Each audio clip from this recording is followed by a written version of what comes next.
Aujourd'hui on est ici avec un professeur du lycée Théophile Gautier de Tarbes, France.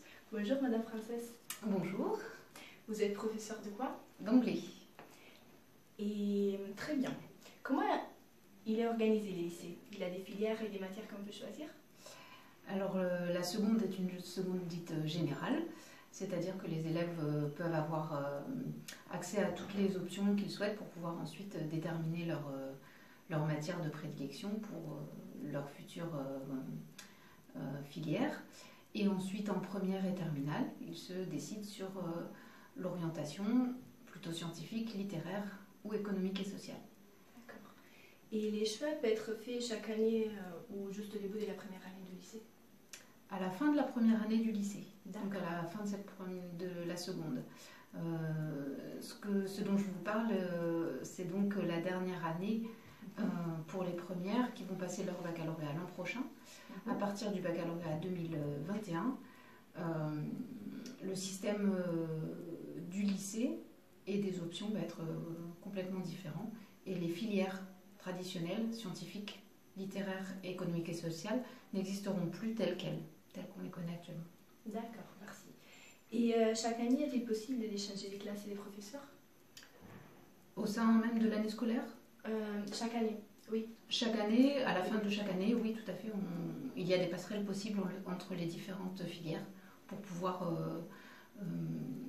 ajuster en fonction des résultats et puis des goûts des élèves. D'accord, merci. Et est-ce que ce sont les professeurs qui changent de salle des classes à chaque cours ou ce sont les élèves? Ce sont les élèves, les professeurs et les élèves. D'accord. Il n'y a pas de classe attitrée.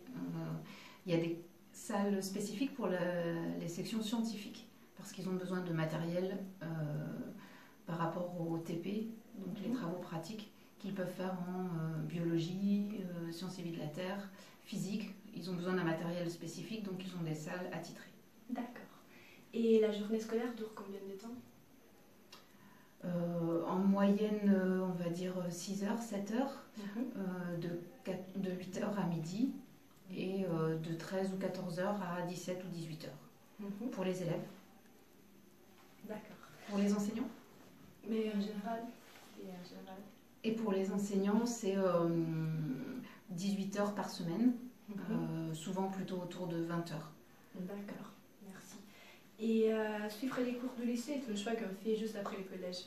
Mais est-ce que c'est les élèves qui, à la fin du collège, choisissent ou c'est plutôt les rectorats pour le lycée, le choix du lycée? Pour le choix du lycée, c'est en fonction de leur lieu de résidence.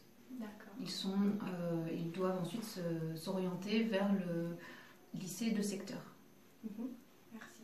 Et les lycées durent 3 années? C'est ça. Et l'école primaire et le collège?